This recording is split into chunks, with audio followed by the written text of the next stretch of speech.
Hola, mi nombre es Dayana Cabopa Saramonte y estudio en la Universidad Privada de Tacna. Hoy les hablaré sobre el Código francés de aporte de Napoleón y también sobre la institución de Bruegel. El Código Civil francés, conocido como Código Napoleónico o Código de Napoleón, es uno de los más conocidos códigos civiles del mundo y uno de los textos legales más influyentes de la historia. Denominación oficial que en el año 1807 se dio hasta entonces llamado Código Civil de los franceses, aprobado por la ley de 21 de marzo de 1804 durante el gobierno de Napoleón Bonaparte. Napoleón Bonaparte fue un militar y estadista francés, general republicano durante la Revolución y el directorio, artífice del golpe de Estado de 18 de Febbrario, que lo convirtió en el primer cónsul de la República del 11 de noviembre de 1799. Napoleón es considerado uno de los mayores genios militares de la historia, ya que comandó campañas bélicas muy exitosas, aunque con ciertas derrotas iguales de estrepitosas.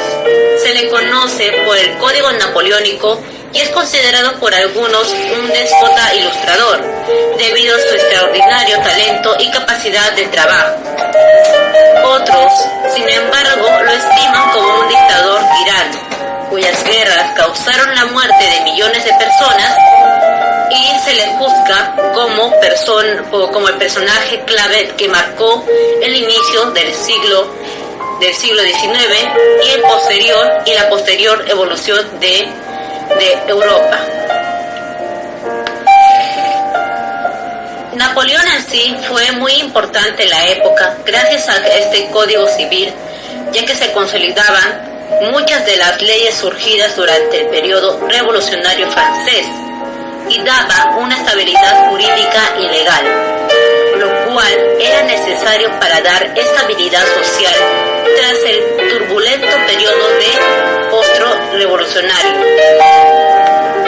Pero lo más importante y relevante de este código es que consolidaba jurídicamente la abolición del antiguo régimen, es decir, que eliminaba la división de la sociedad en estamentos y los privilegios jurídicos en función del estamento que pertenecías, y eliminaba también definitivamente el feudalismo, que recordemos que existía en Europa desde la Alta Edad Media.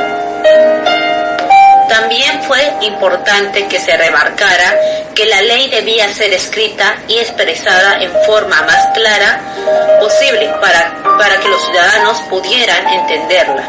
No menos importante resultó también la legislación en materia comercial y económica.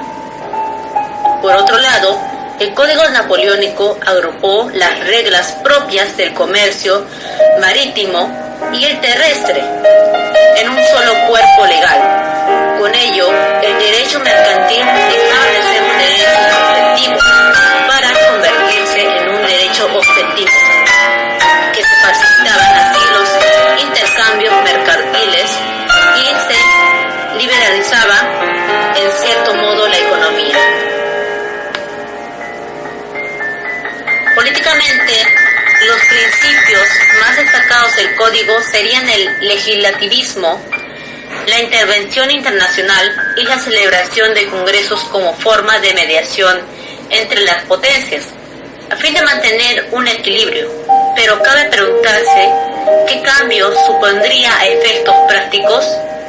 Podríamos decir que prácticamente todo, al menos en lo que respecta a lo social, ya que se establecen derechos y libertades fundamentales en la actualidad y que incluso forman parte esencial de la Declaración de Derechos Humanos, como la libertad individual, la libertad de conciencia o la libertad de trabajo, pero sobre todo la abolición del sistema feudal.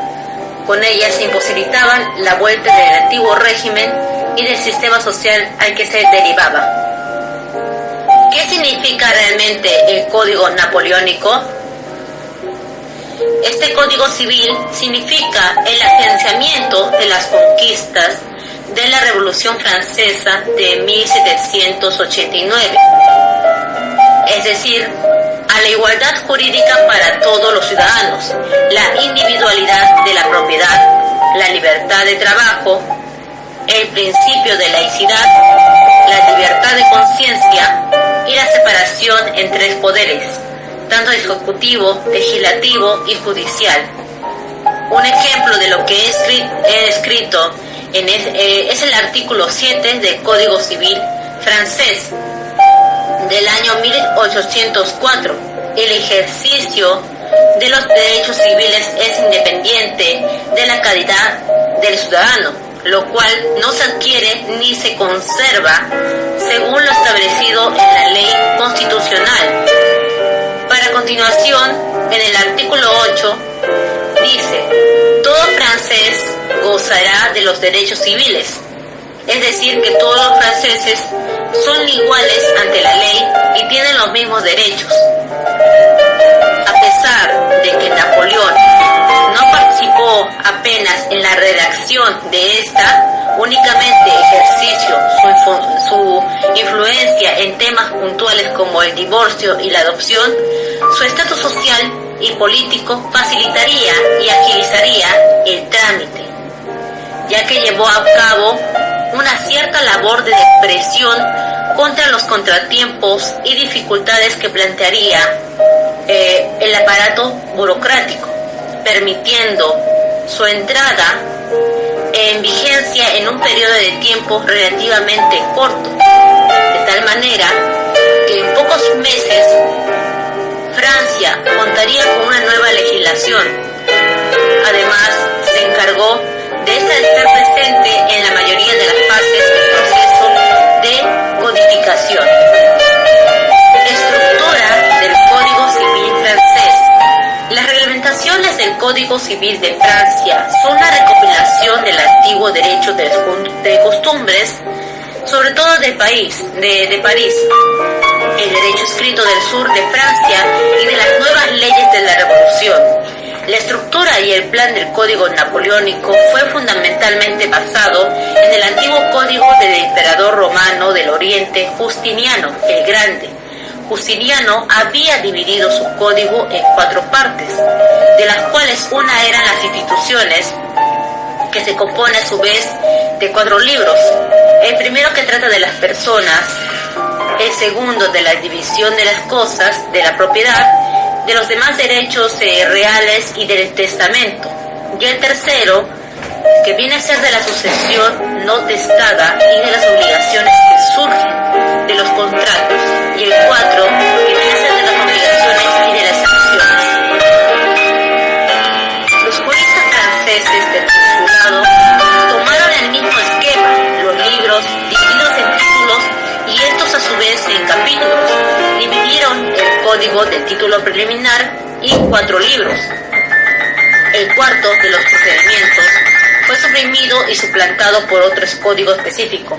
Eso es lo que quiere decir que solamente quedan 3 libros que quedaron vigentes.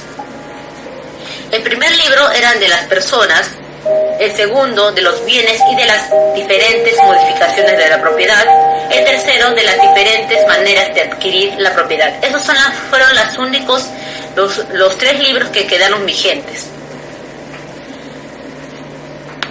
El título preliminar.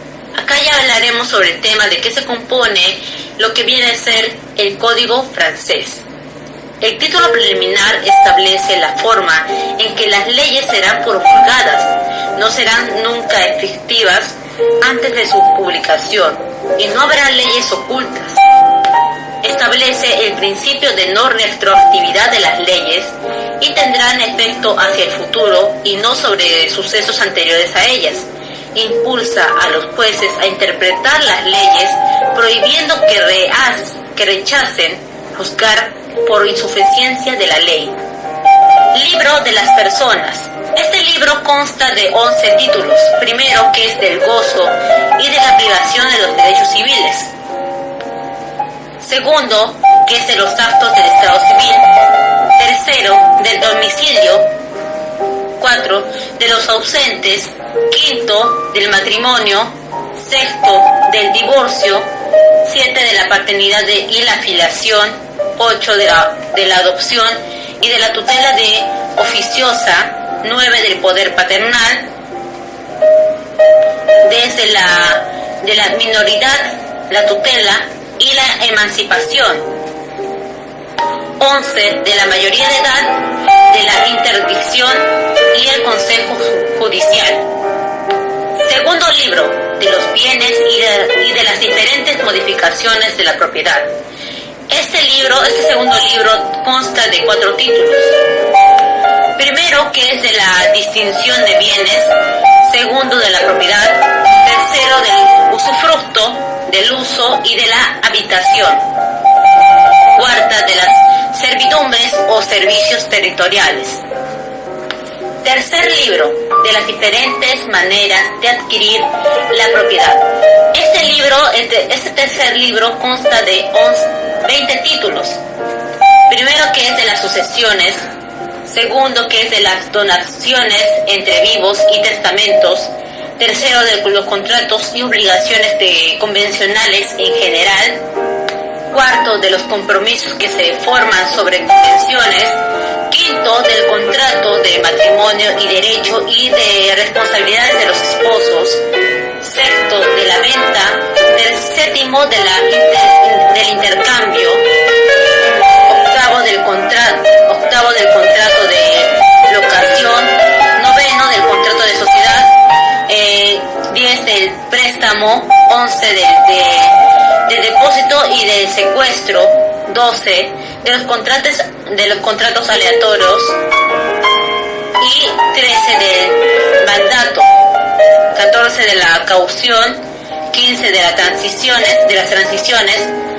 16, del contratiente par corpus, de coacción corporal o prisión por deudas. 17, de las garantías. 18, de los privilegios hipotecas. 19, de la expropiación forzada y las demandas entre los acreedores. 20, de la prescripción. Importancia del Código Napoleónico. Mediante este Código Civil se consolidaba en el espíritu revolucionario de la burguesía. Existía la libertad económica y personal, igualdad ante la ley, carácter individual de la propiedad, matrimonio civil y divorcio. El Estado tenía un carácter laico y las leyes religiosas no tenían cabida en el territorio estatal. Era la prueba de la separación definitiva entre la Iglesia y el Estado. Además que se garantizaban los intercambios mercantiles y se establecía una legislación para facilitar la libertad económica.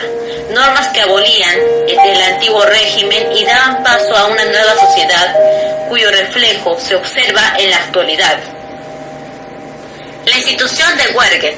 Wergel fue una forma de compensación normalmente pago como reparación exigido a una persona culpable de homicidio u otro tipo de muerte ilegal, aunque también podía ser exigido por cualquier otro crimen serio. El pago de Wergel fue un mecanismo legal muy importante en las sociedades del norte de Europa, como la vikinga o la anglosajona durante la Alta Edad Media.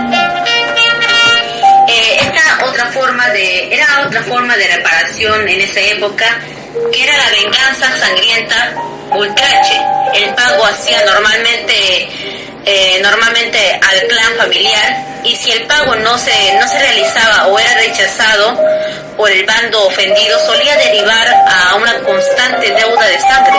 En un principio fue de positiva aceptación por parte de los ofendidos, a convertirse en derecho o facultad del delincuente o transgreso. En medio de recuperar su seguridad personal, desaparecido así el derecho de venganza de la víctima y su familia. El significado de la palabra Wergel está compuesto por Webe, que significa hombre, y Geld, que significa pago. La palabra significaría como precio de un hombre. Hola, mi nombre es Dayana Tabopa Saramonte y hoy día les voy a hablar sobre mis conclusiones sobre el tema de las instituciones de Wergel y la Constitución de Napoleón. En sí de las instituciones de Weigel a través de en el derecho del penal viene siendo que intentaban descartar el peculiar sentido de justicia, estando vigente el derecho a la venganza. Esa institución común en los pueblos es una institución común en los pueblos germánicos que consideraban que no solamente existía un sistema judicial, sino todavía más afirmaban la ausencia de un auténtico Estado de Derecho. En el derecho germánico y dentro de la composición en el proceso de atenuación de la venganza privada, la cantidad de dinero o bienes que el agresor tenía que entregar a sus víctimas se daba según unas escalas fijadas de acuerdo a la gravedad del delito que había cometido o a la posición social de los agredidos. En un principio la institución de Weigel fue una potestiva aceptación por parte de los ofendidos, pero luego terminó por convertirse en derecho o facultad del delincuente o transgresor, como medio de recuperar su seguridad personal. Y es por ello que luego de eso desapareció ese derecho. Ahora voy a hablar sobre mi conclusión sobre la Constitución de Napoleón. Napoleón fue un gobernante durante 15 años, 5 años como consult y 10 años como emperador. De esos 15 años, 14 fueron de guerra, pero para él la guerra fue un medio natural para extender su poder y ampliar su dominio de Francia. En sí, la importancia que tuvo Napoleón en la Revolución Francesa quizás no se notó en aquel momento, pero a pesar de que él haya sido un aventurero tirano, fue también un gran estadista cuya obra perduró en la historia. La Europa moderna descansa en gran parte sobre las reformas impuestas por él, a pesar de que su código civil creado por Napoleón estuvo basado completamente por la constitución de Justiniano el Grande.